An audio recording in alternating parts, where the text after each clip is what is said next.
For those of you who don't know me, I am Jen Green. I am from Property House Partners. We're located here in the Twin Cities Metro in Minnesota. We are a house buying company. We help folks who are in situations who need to sell their houses quickly, whether it is an inherited home, a probated home, incarceration, divorce, foreclosure, a looming foreclosure. We're able to help in those situations. And the cool thing is that yes, just because we're located in Minnesota does not necessarily mean that we're not able to help you if you are not located here. We have connections all throughout the country of people that we vetted and that we work with and that we like, know, and trust and do business with them. Likewise, also around the world, we have connections to where we could help you. So if you ever want to ask us a question, throw something out there, email us, personal message me. We're here to help in any way that we can. We buy for cash, we buy for terms, and it's really about figuring out the best situation that works for you.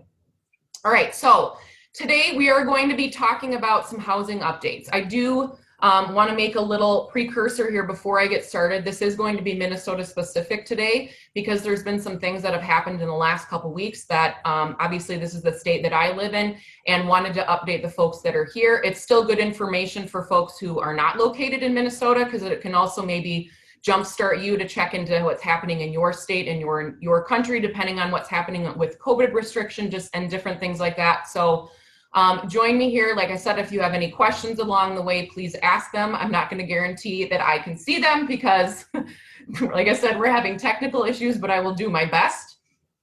So to start out, I want to reference the executive order that was put through back in July from Governor Walz here. And this was releasing $100 million in funds to renters who were struggling to make their payments. This didn't give any money to landlords, but what it did was there were some stipulations in here that allowed for landlords to be able to evict if they needed to. I apologize, I'll be looking down a little bit, but I want to make sure that I get the language right for you, that I'm going to be reading some of these things. So now effective, like I said, since that time, if a landlord did need to evict, they were able to evict if there were they seriously endangered the safety of other residents. I would think that would be in a multi-use building. Now, I wouldn't get that wrong. I wouldn't say that necessarily wouldn't apply to single family homes if there's other people living there, if there's like a domestic situation, I would look into that. It violates statute 2019 section 504B.171 subdivision 1, which is that if they are not allowed to have any drugs on the property, controlled substances, any prostitution happening on the property, unlawful possession of a firearm on the property, and then any stolen property that is found on the property, then you can evict for that reason. If the person remains in the property past the vacate date after receiving a notice to vacate or non-renewal under paragraph 4 of the executive order, and I'll read that for you guys, and then materially violates a residential lease by following actions on the premises, including the common area and the curtilage of the premises, seriously endangers the safety of others, or significantly damages property. All right, now paragraph 4 on here reads, and I apologize, but I'm going to say property about 20 times because it's in here that many times, but it says paragraph 3 does not apply to residential landlords who ation a termination of lease or non-renewal of lease due to the need to move the property owner or the property owner's family. Oh, sorry, wait, wrong paragraph. It is paragraph 3 here. All right, this is what I was talking about where they can, if they remain in the property. So residential landlords must not issue notices of termination of lease or non-renewal of lease or terminate residential leases during the pendency of peacetime emergency unless the termination or non-renewal is based upon one of the grounds permitted by paragraph 2.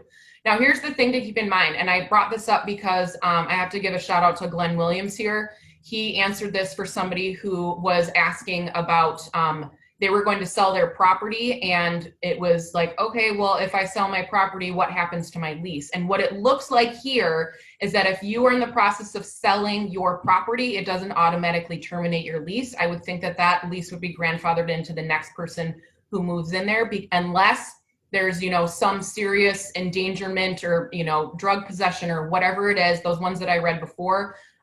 It looks to me like you would not be able to evict or terminate a lease even if you're selling your property. So keep that in mind. Okay. Now, I do want to talk about the landlord help that is available, because there is some available. However, we are unfortunately past the time in many of the counties that have afforded this help. In Dakota County, and I'll just say this too, like, I don't know if they're going to do another round of help. Ramsey County is, and that's the county that we're going to focus on today. But Dakota County, the applications closed on November 13th. Likewise, in Hennepin County, they closed it on November 13th. Anoka County had the same deadline, but they were flooded with applications, so they actually closed them off early in November. But right now, Ramsey County had their first round of applications that were due on the 13th, but now they're actually opening up a second round of applications that are going to start on December 10th. Will there be enough funding for it? I don't know, but at least know that there is that possibility that if you own property in Ramsey County, there is going to be a second round of help at least applications that will be there. So this Thursday, December 10th, this second round is going to be for landlords who are small landlords, which is those owning no more than 50 units across multiple properties. So that will be the people that didn't get in on the first round, and then also any other landlord that there is. And so, like I said, that will be that second round that opens up there. The thing to remember is that you have to complete a separate application for each unit where there is unpaid rent. So think about that. Like, if you own, 57 units, you're going to have to do 57 applications. The other thing to note is that if you don't get your renter to agree and sign on to this with you, it's not going to happen. This is one of the common questions I'm going to go over, but I'm going to repeat it multiple times, just because it's, it can, like I said, it can screw up your chances for getting help if you don't have your renters on board with you. So some of the common questions that are answered about this, and one thing I'm going to say too is I'm going to have Katie post all of these websites that are available to you for help. You can go and check there. Like I said, a lot of them are closed right now, but at least we'll give you some indication, if there will be help perhaps in the future. All right. So the application itself takes about, 5 to 10 minutes or so to be filled out. On certain counties, there is no maximum to how much you can apply for each unit. I know in Hennepin County, there is a maximum. I don't know what they are offhand, but if you check on the website that we posted here, it'll be able to tell you what those max numbers are. Again, though, like I said, Ramsey County is closed Hennepin County is closed right now in terms of the application. But again, they may open up something in the future. Who knows? And again, here, the tenants who are behind on rent moved out. Can I still apply? No. The tenants who are behind on rent must currently live in the unit. So do know that. My renters are worried this will impact other assistance or benefits they received. Will it? No, this does not count as income. The payment goes directly to the landlord. All right. So do know that too if they ask you those questions. My renters are undocumented and are afraid to put their name on the renter statement. What should I tell them? The household names are not reported to ICE, but do know that this is going to go to the county, so they will have record of it. So that's something to think about too when you're applying for this help as well. My renters will not complete the renter statement. Can I still apply? This is what I talked about before. No. Your application must include a renter statement that was completed by and signed by the head of household, whether it's, electric, paper, or a fillable PDF. All right, so do know that. Eligibility in Ramsey County for landlords, it's a one-time assistance grant if, again, like I said, the property is located in Ramsey County. The landlord owns the property as of the date of the application. The property is residential. It's a mixed-use property, mixed-use properties are going to be eligible for residential leases only. So think about that. Your commercial space will not be given this, but your residential space will if you have a mixed-use building. The landlord is not a government entity or public housing authority. The landlord has not received any COVID-19 relief funds in the form of a grant or forgivable loan exceeding $20,000 per unit on the application. The landlord has not received any other funding for the same expenses from other sources. And the landlord has written confirmation that the tenants have had difficulty making rent payments as a result of COVID-19. So all those right now let you know if the landlord is eligible. Now the eligible landlords in this, I think it's a pretty exhaustive list, which is actually really lovely, is that it could be individuals, sole proprietors, or self-employed individuals, corporations, or limited liability companies, partnerships, and nonprofits.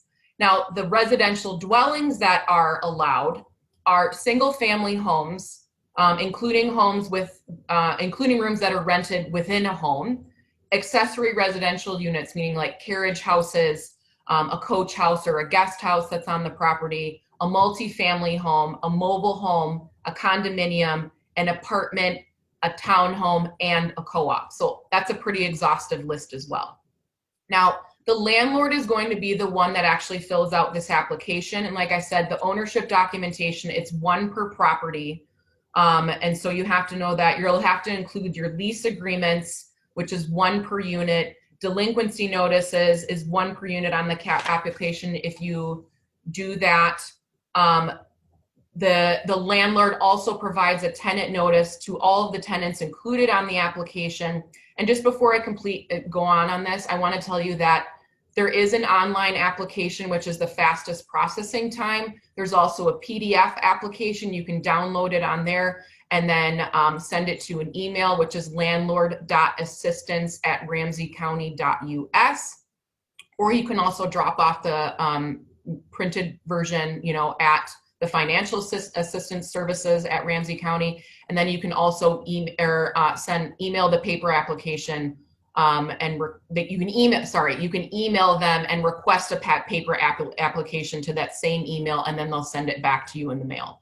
So back to this, sorry for that brief spot there. I just wanted to make sure that I mentioned that.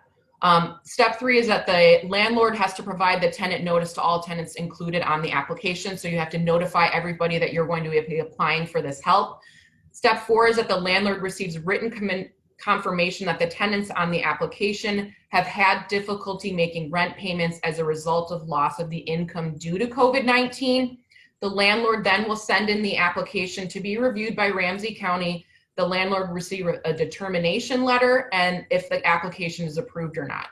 And so then they receive a reward letter after that. They'll receive, and like I said, that reward letter will have specific indications for what makes sense for them.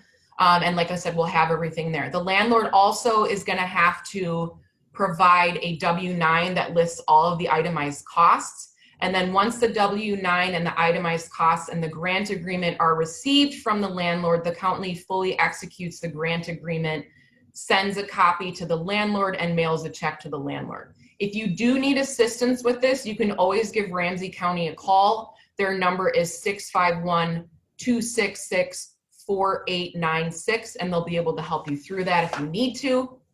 When you receive your letter, the one that I have in front of me is, that I'm looking at, is an example reward letter from Hennepin County, but I would highly doubt that the stipulations are going to be different between the counties in terms of how to use this. You can check online to see if it's there, but the one from Hennepin County says that by accepting this grant, you agree to the following, and this is for the landlords here. The grant award constitutes payment in full for any rent obligation of the above identified tenant and rental period. The award brings the identified tenants into good standing. So meaning that for that time you've had lost rents, this should cover it.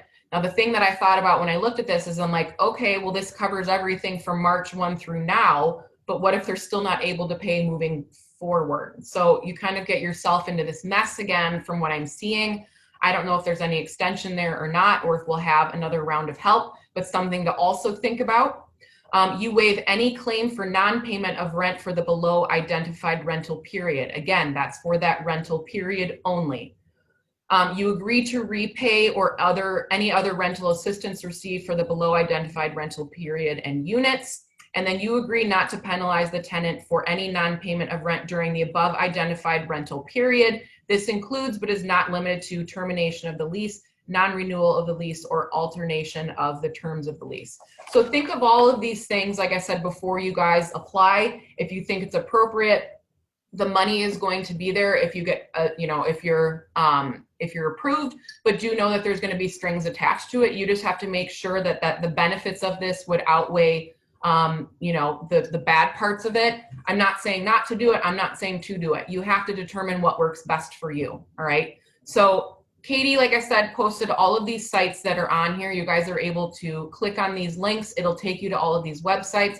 Like I said, all of the counties that we're providing help for now, the only one that is still going to be accepting applications on December 10th is Ramsey County. All of the rest that I know for right now, at least their first round is closed. And now I'm sure they're determining what money is available to give to the landlords who did apply. So if you guys have questions about this, I know this was a lot of information that I just threw out at you. All of this stuff, like I said, is available in the links. I pretty much just took that information and told you guys about it here. Obviously, some other insights and thoughts that I had on it, but always go there. If you also have questions and you want to contact us about it, feel free, like I said, to reach out to me through email, phone, a private message, whatever works for you. If you have questions, if I don't know the answer, I will find the answer for you. And if, we can't find an answer, then we'll try and figure out some other conclusion. But know that, like I said, we're going to do whatever we can to help you. Also, if you're in a situation where maybe you need to sell, get a hold of us. Katie's going to put some landing pages down here too for you, just to get you to know who Property House is a little bit better. And then also, there's another link too there that if you are struggling in your housing situation and need out and need to pay, and need cash and like I said, want us to help you, click on that link too. We'll be able to help you there and I'll get you started on your journey with us. So next week is going to be week 4, which is we're going to be talking about real estate investing, business, and entrepreneurship. I look forward to seeing you guys next week. Again, if you have any questions that come up during this time, please feel free to reach out to us. We're always here to help. And we will see you next week. I hope you guys have a great rest of your week. And we'll see you next Wednesday at 9 a.m. Central, like always. Thanks, guys.